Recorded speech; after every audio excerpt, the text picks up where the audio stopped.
Same here. Um, Hi, sir. Hi Nipun, how are you?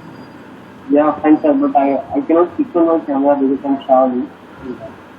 No problem. Okay, sir, thank you. okay. Are you familiar with PotatoPro? Let me start with that question. Yeah, please. Can you repeat it? Okay, sure. Are you familiar with PotatoPro? Yes, very much familiar, and I'm reading the newsletter for a very long time. Okay. I think we were the few we got the initial newsletters. Okay. So yeah, that's indeed for a long time. Yeah, great. Yes. So yeah, then I probably don't have to explain too much about that. I mean, but let me summarize briefly. As PotatoPro, we just want to provide the world, the potato sector worldwide, with the best possible information that is available, with the idea that people from one region can learn from what's happening in a different region. So we are really trying to get all parts of the world actively involved.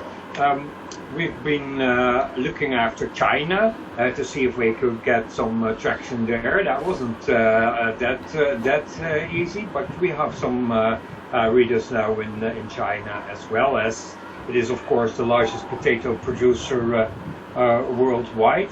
And the second largest is India.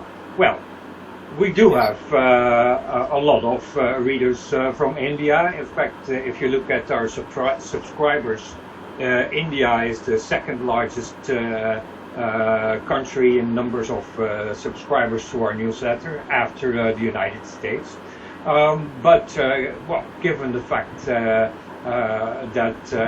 it's a huge country, lots of potatoes, and most importantly, a lot of developments going on, we thought, okay, well, we should take a closer look at what's all happening in India.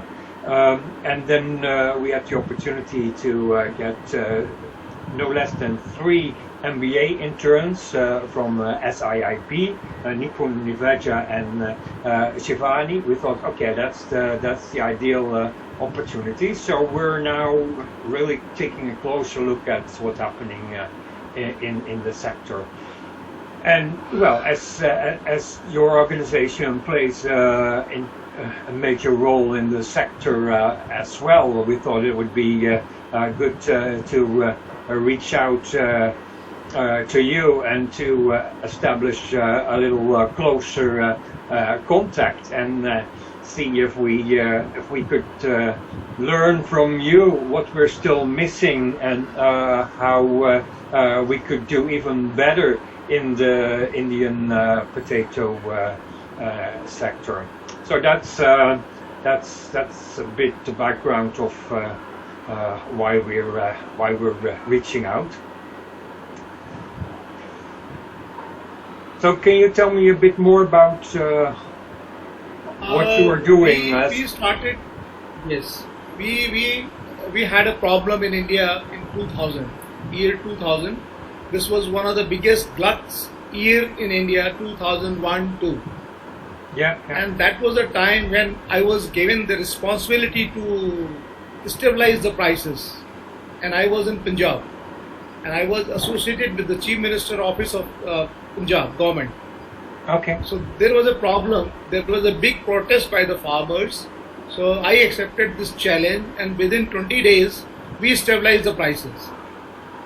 That was the achievement, and after that the government suggested us to find some permanent solution to this problem. So because of that, we got into potato activities, and then I took somebody from CPRI, because I was not a potato expert. I am basically a plant physiologist. Okay.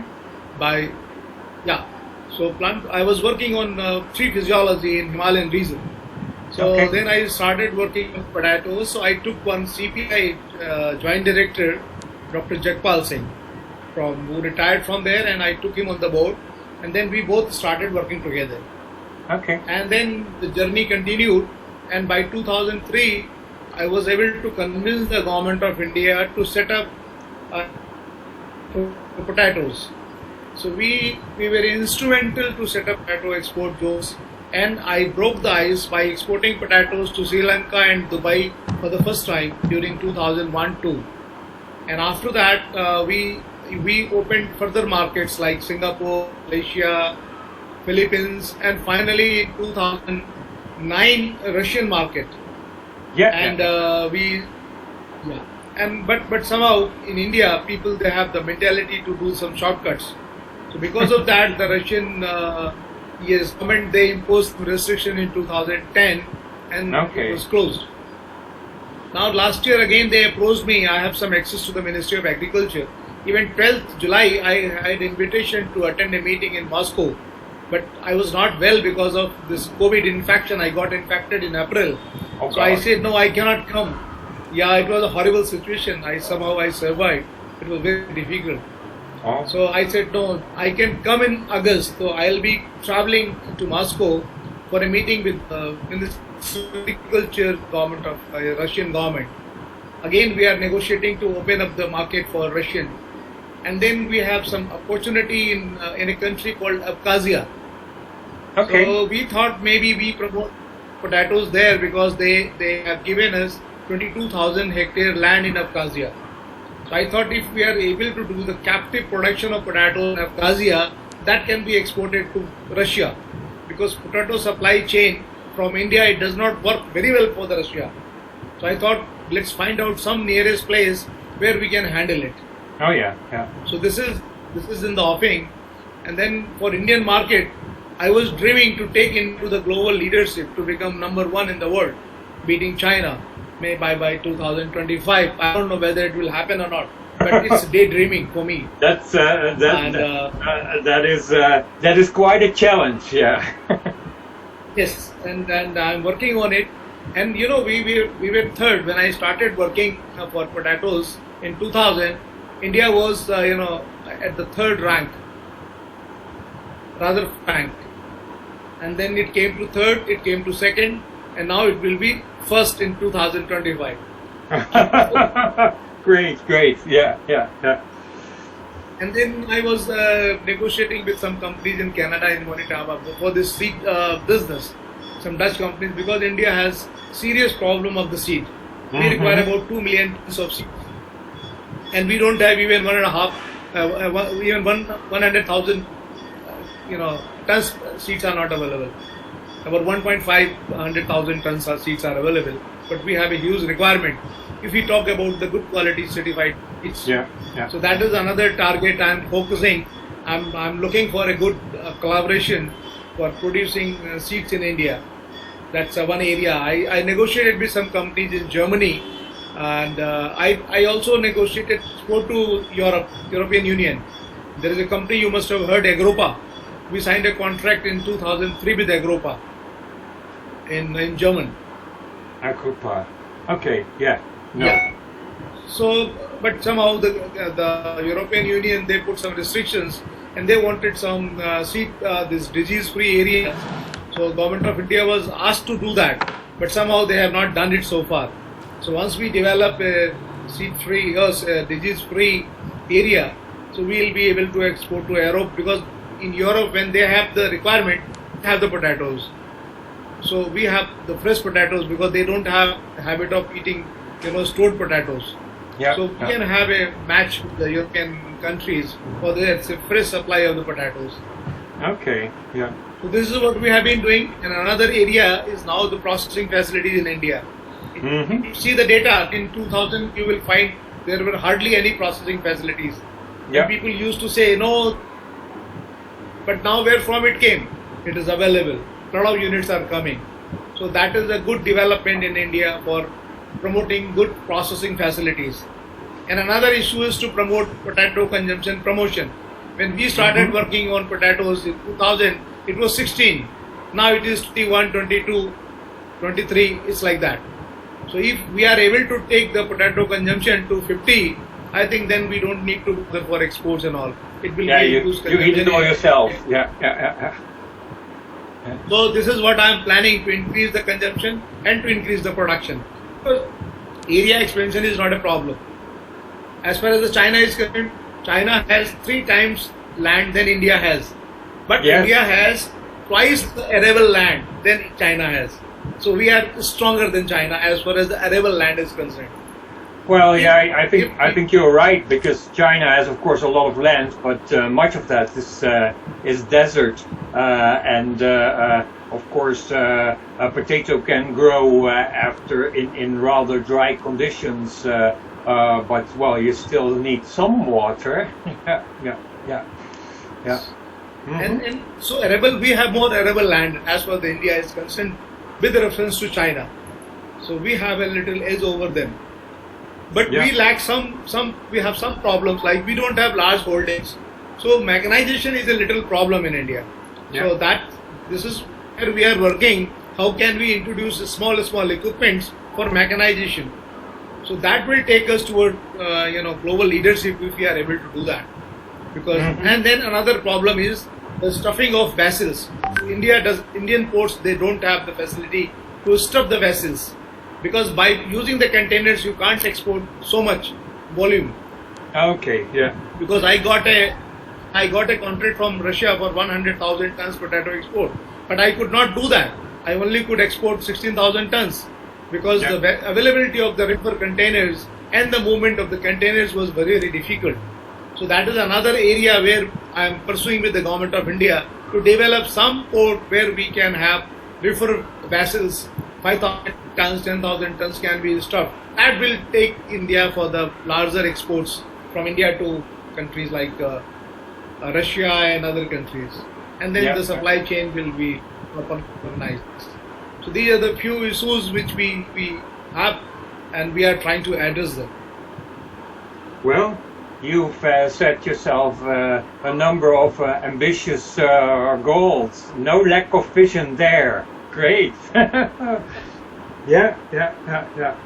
Well, if we can help you in any way to support any of that, just let us know, and we'll see how we can help.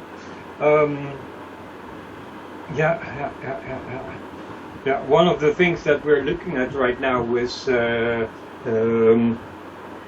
looking at an app that we want to offer to farmers to get some more insight in the logistical chain. So, okay, the potato goes from here to there, to there, to there, and which is, of course, especially important if you're going to do exports. We work together with the company D-Farm, and we're also adding some tools that are more useful to the farmer themselves in terms of some information that the farmer can use to optimize his potato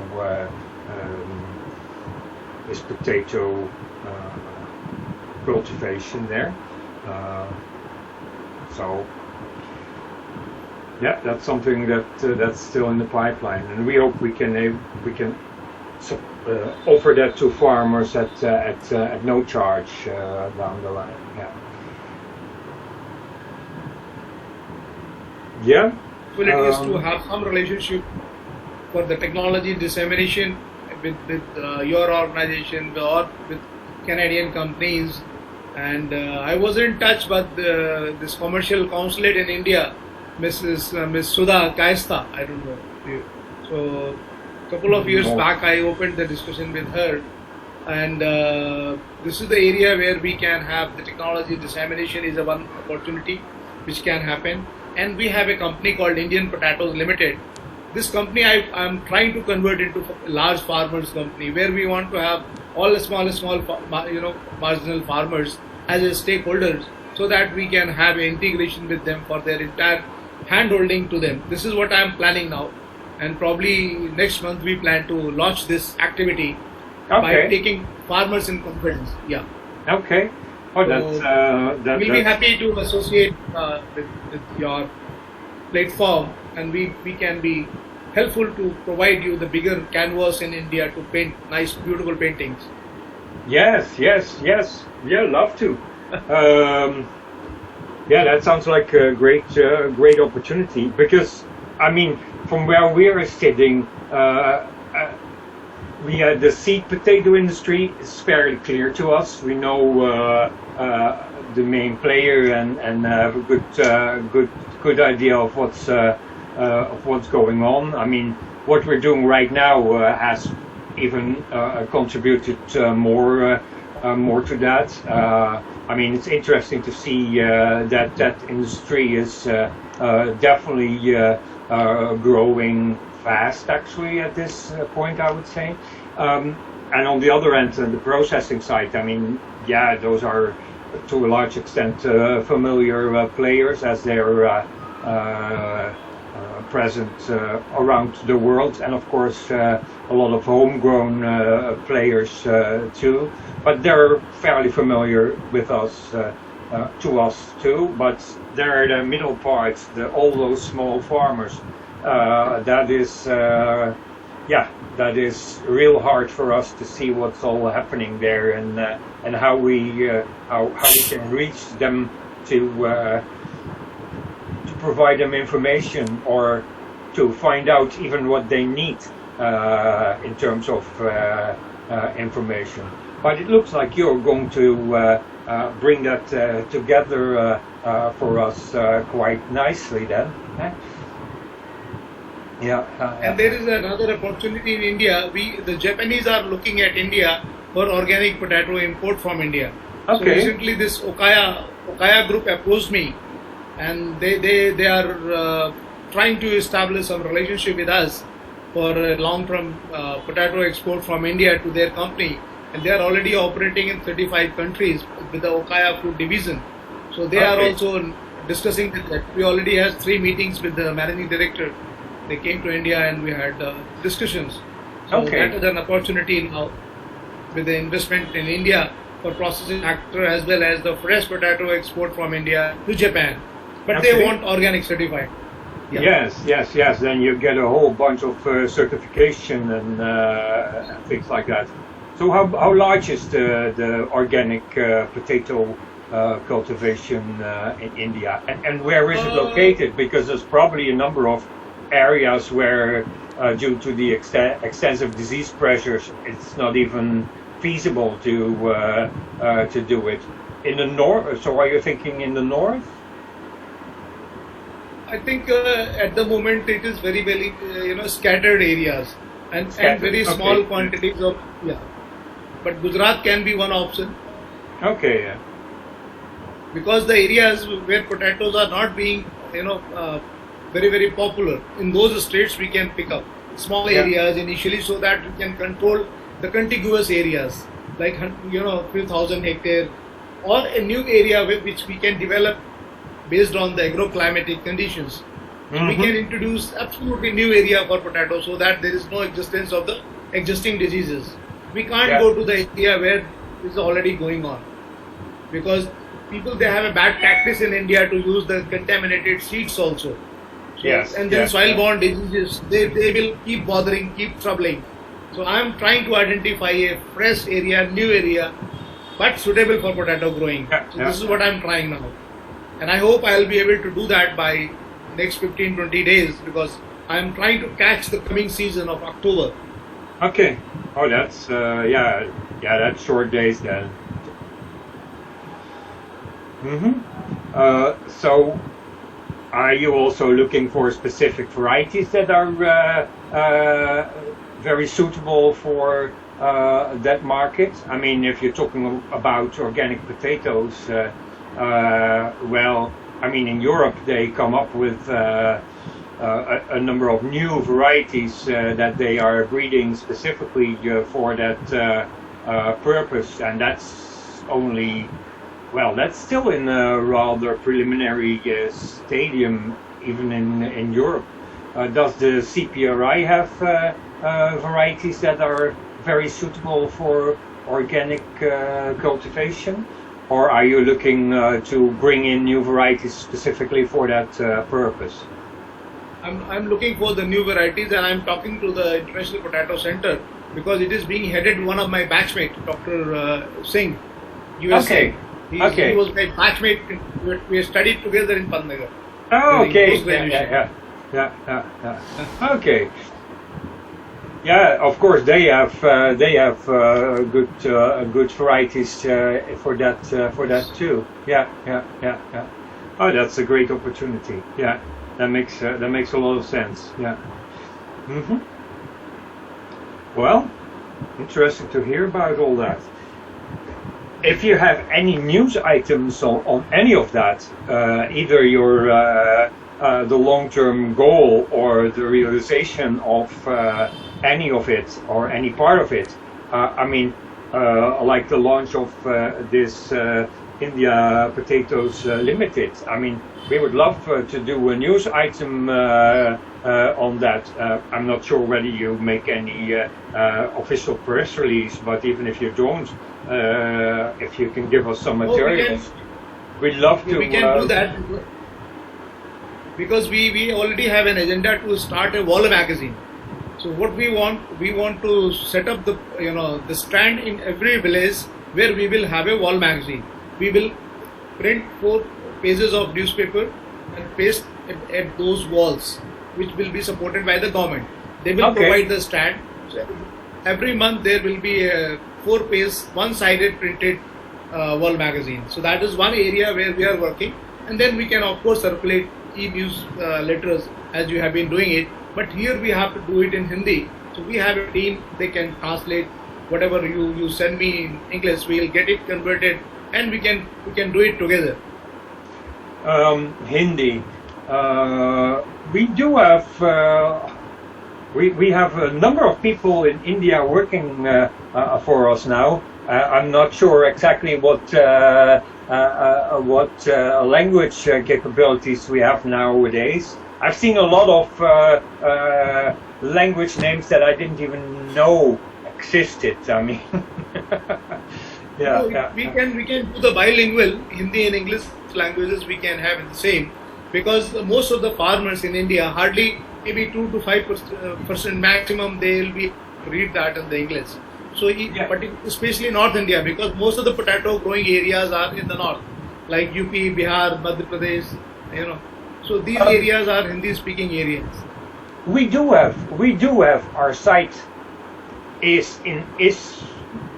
has capabilities for multiple languages. You may have seen it. We publish mainly in English still, but we can do Dutch. If we have Chinese, we have Russian, and we have Spanish. But maybe we should add Hindi. I mean, so that can be a regional activity in India, for India only. Okay. So that can be taken care here in India. That's not a problem. Like in India, there are 3 states. West Bengal, you need a Bengali. Gujarat, you need a Gujarati. okay. In North India, you need Hindi. So it can be in 3 versions. It can be maybe at a later stage. Initially, we can start with English language, but the circulation will not be very, very big. Yes. Okay. So you have to have at least. You have multiple languages that you need to cover anyhow in order to reach the people that you need to reach. I understand. Yeah. Okay. Interesting.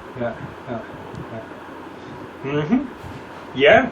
And even we can have some dedicated scientific magazines also, where we can bring all stakeholders together.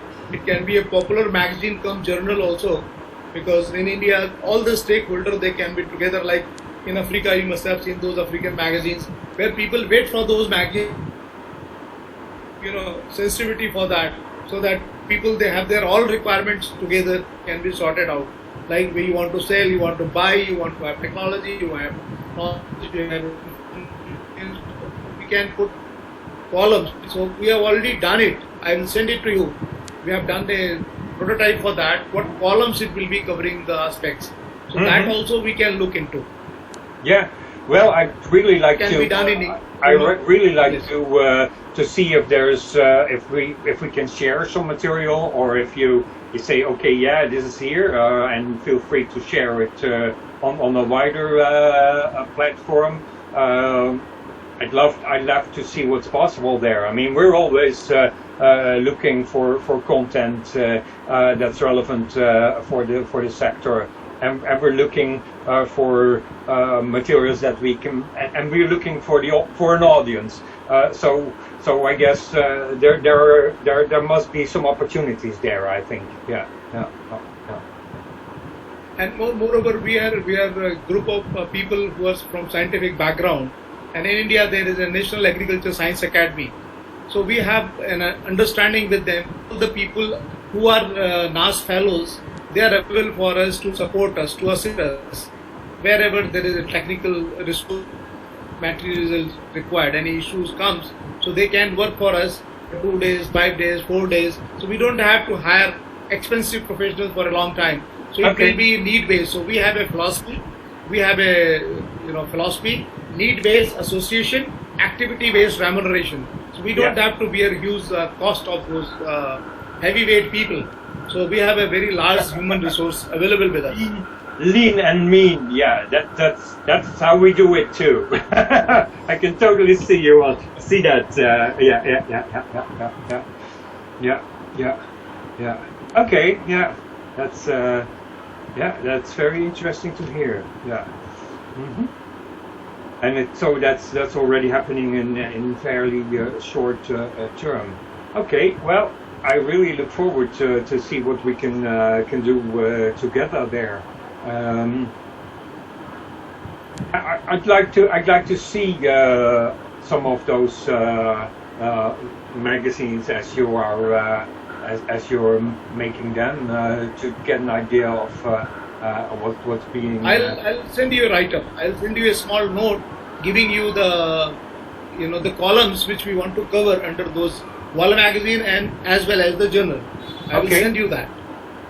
That would be great. Yeah. And I'll initiate official communication to express our view so that you can also take it further. So that also I'll do that. Okay, great. Yeah. And since we are having, go ahead. Since we have two organizations in our fold, one is a commercial, that is Indian Potatoes Limited. Another is HPMI, the Horticulture Produce Management Institute. And Horticulture Produce Management Institute deals with the government agencies. So we have been advising state governments, and we have been formulating the policies, etc., for the state government at various levels and roadmaps. So we have some visibility and the access to the government system where we can influence them also. So you really bring the commercial part and the government part together. Yeah, that's a real strong combination. Just the government is always the risk that it goes a little bit floating in the sky, and just the commercial might create a little bit too much short-term thinking. But if you combine the two, that seems like a very powerful combination. Yeah. And we, in 2003, we had organized an international conference where we invited people from 35 countries. It was all the visitors from different part of. It was the first which I organized it. A vision with the Government of India, Ministry of Commerce, and there is an organization called APIDA. So APIDA had funded it. In fact, that was first in 2003. The Indian Potatoes. So that's why I got this company registered Indian Potatoes in 2003. Okay. To take advantage of that. Yeah. So what is exactly the relation between, let's say, the HPMI and APIDA? Because they're a little bit similar, correct? Both are promoted by me. That is one common. I was the founder promoter of both the organizations. One was promoted in 2000, another was promoted in 2003. Because it came, who is going to do the commercial things? I said, okay, let's initiate another commercial arm. Initially, we started with the academic arm, HPMI. And then when it was required in 2003, and then the government forced us to do the commercial activities as well. So then we promoted this company. Okay. Are you doing something in the area of processing too, or is it mainly table potatoes and the cultivation? I mean, from my trip to China 2 years ago, well, let's put it like this: many of the companies many of the processors, and then I'm talking mainly French fry processors, they were cooling down about their future in China due to the fact that they ran into issues with the government, and they weren't sure how much control they really had about their operations, and there were many people there expressing thoughts like it's probably India is probably going to be the more the Asia hub for many of our companies. Is that something you see happening as well, and are you actively involved in that in any way? I have told you that our major interest is to take care of the small and marginal farmers and the rural areas where people they have difficulty in working. So what I am thinking, I have tied up with a company in Germany called Food Freshly. So now I am trying to introduce the freshly made potato chips and French fries with the extended shelf life of 15 to 20 days. So we will be processing fresh potatoes, doing the vacuum packing with the treatment of the shelf life extension for 10-12 days, and we will be providing the fryers, and so that they can sell the French fries at a lower cost in a better taste because it is freshly made. Yeah, you can. It's a much shorter process. Yeah. And it's doable. It's a small, and we don't have to compete with those expensive product of frozen French fries, maintaining the supply chain and so many things. So I don't have to maintain the cold chain. But hygienic requirements for that are no small feat. I mean, that is hard. I mean, even companies that are doing that for a long term are having to pay incredible amount of attention and effort to do that right and to keep it right all the time. This food freshly technology, we did research together with Dr. Putz, who was the director in Federal Institute in Germany. So we carried out the researches initially during 2003 to 2007, and then we got the European patents as well as. So it is going to, first of all, we'll clean the potatoes from all the possible micro contamination, and then we process and pack it under the vacuum packing. So till it does not open, there is no contamination. And after that it will be fried. So it will be absolutely hygienic and everything. So there will not be a problem. We have already tried and tested that model. And we got the approval from Europe.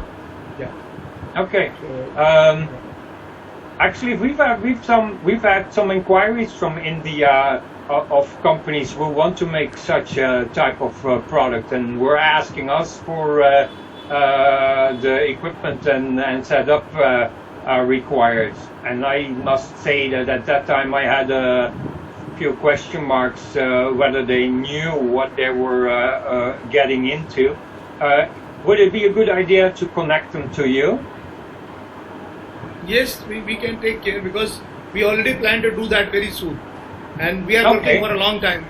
2003 we started working on it when Dr. Putz visited India. So I suggested this idea to Dr. Putz. At that time he was the director of Federal Institute in Germany. After that he retired. So after he retired, we started working together as a private project with him. But you're talking an entirely fresh product. You're not talking about a pasteurized product. No. It will be first. It will be processed, totally remove no all heat. contamination. No, and then it will be vacuum packing with a shelf life extension of 12 days to 15 days. So the French fries will not turn black or brown or something like that. So they'll be as fresh No, as yeah, they. yeah, yeah, yeah, yeah, yeah, yeah. Yeah. Just It will be cost effective. your- It will be a little bit of vacuum and antioxidants that can be done. Yeah. absolutely, you're right. Yeah. The same Okay. technology we are doing for other fruits also, like pears, apples, and other things. Okay. The cut. Okay. Yeah. So we Okay. standardized it for potatoes especially. Maybe Yeah. we can make some cattle chips or. Yeah. Actually, what if people ask us what is the easiest product, the easiest potato product to start, then I always say kettle chips, because that's where you need almost nothing else apart from a good cutter and a fryer, and of course you need your packaging equipment, but that's the lowest entry into potato processing. Yeah. So Right. yeah. In India, we Yeah. carried out a couple of studies by using these oil purifiers, integrating them, because that's an integral part of that. The purification oil or the recycle. India, they keep using that used oil, so that spoils the quality. So that has to Wow. be introduced and standardized. So that is another area to pay some attention to it. Which oil, what kind of, The purification whole steps are trick, required. the whole trick of the French fry manufacturers is not adding any fresh oil, but making sure that your oil volume is so small that the uptake by your product is enough to keep your oil fresh, which is quite a feat, because I mean you need a small volume with a large throughput there, and you need to control your degradation anyhow in order to achieve a situation like that. But they're not throwing away any oil typically if they are doing a good job. Small scale chips operations, yeah, you probably have to go throw away some oil occasionally, but if it gets larger, they do the same. The benefit of potato chips is, of course, they take up more oil. Yeah, your refreshment rate per kilogram of potatoes that you send through is a little bit more favorable. Yeah, but yeah, then you end up on construction and scale, because the scale is a very important part there. Yeah. Anyhow, any thoughts about how would you say that? Well, it's called fresh French fries quite often too. Basically, French fries that are just not that are fried but chilled, not frozen, because that can be an option in some areas too. That has a shelf life of 14 days, and it's basically a French fry. So you just have to finish fry it, and it gets chilled to the restaurants. I mean, companies like Avico in the Netherlands, they make quite some product like that, and it has some advantages over our frozen. Quality-wise, I would think it might be a little bit better even than frozen. But yeah, you of course have your limited shelf life, so you have to have a very good chilled infrastructure, and it needs to be sold in no time. But I can imagine that in regions like near Delhi, that is a possibility. Yeah. If you think you can do it with entirely uncooked potatoes, then you should give some thought to that next step too, because it gives even more convenience for a restaurant. Because if you have a raw product, you still need to, if you want to fry it up, you need to fry it twice in order to get a good product. And a product like chilled, you need to only fry it once because it's already fried once in the factory. But still, you can do without a whole freezing installation,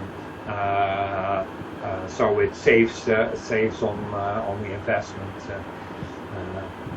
And the other option is, of course, do a sterilized product, or even a pasteurized or a sterilized product. Those are things that are popping up here and there too. I'm still not aware of the quality of the product, but a fully sterilized product, French fry, basically that's shelf stable, that you could put in your cupboard rather than in the fridge. That might be an option too. I'll see if I can find some references for you. So even the retort technologies can be used as you suggested. Maybe we can have some cold recipes, cooked and cold recipes. That is possible, but it won't be possible to serve them hot. So cold recipes are possible. Different kind of salads with the potatoes, the boiled potatoes, mashed potatoes. The retort, it can be done. So that's for a key problem that's often overlooked with 100% fresh products is that you need to do a knife peeling or abrasive peeling, and your losses are high. It can be up to 50%. So you need to think about what to do with the waste material, because that'll be a lot. I mean, I've seen it being done with abrasive peeling, and it goes up to 50%. Yeah, but minimum 35% we have been observing here in India when we do Okay. that. Yeah. Okay. Yeah. Okay. Well, what am I telling you? You already know. Good. Yeah. Well, it's great to see what's all going on there. Yeah. Well, and if you have products or want to promote your products in the international market, think of us. I mean, we can get your message out anywhere, and we have very powerful tools in the terms of sponsorships, and we can target that also very much in the area that you want. It's very flexible. So, for example, if you want to do a campaign in India to stimulate potato consumption, we could run some ads for that exclusively in India. And for example, if you have next to that the number of target markets where you think, okay, well, we might be able to export potatoes there, then we can, as part of the same package, because we call them sponsorship packages, as part of the same package we can run entirely different ads on different types of pages, and we can run them in specific countries. So for example, you want to let the Russian market know that there's opportunities, then we can, for example, show everyone in Russia an ad that's interesting for you, or anyone who visits our Russian pages. I mean, that's standard nowadays for us. So just keep that in mind.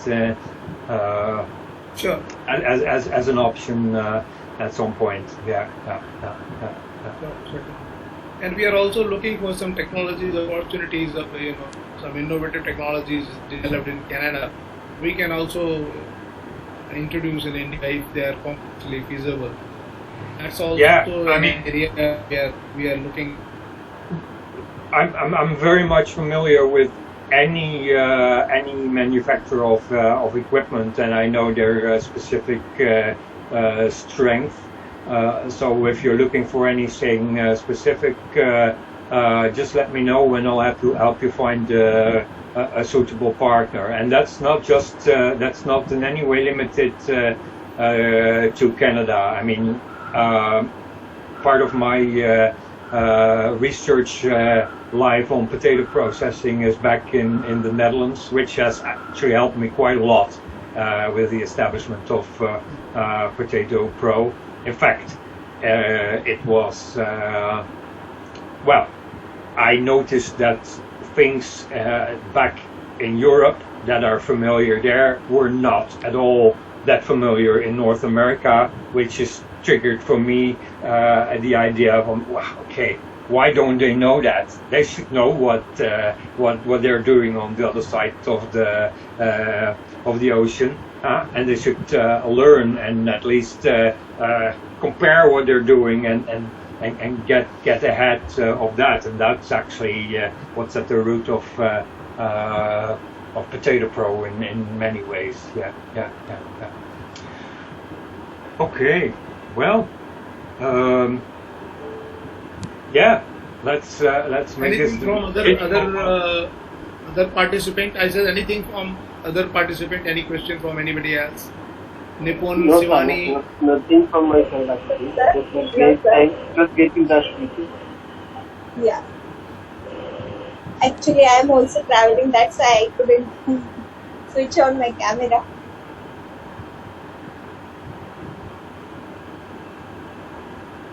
Hello. Yeah, we can hear you. Okay, sir. Actually, I am also traveling. That's why I couldn't switch on my camera. No problem. Yeah. I can hear your sweet voice. Okay. Anything from your end, Nivetya? No, sir. Thank you. I would just say thank you so much. Like, it was an insightful session. We could understand a lot about the sector. Thank you. Yeah. Rona, do you have any questions for us? Nothing as such. Surely it was an informative insight, and really enjoyed the whole conversation between both of you, and looking forward for an association and future working together with PotatoPro. Yeah, that would. I'm looking forward to that as well. Yeah. Well, I'll initiate some communication. Thank you very much. I'm really grateful. And apologize for the inconvenience caused to you. Oh, don't worry about that. Yeah, that comes. Nowadays we don't have delayed flights, but now occasionally we have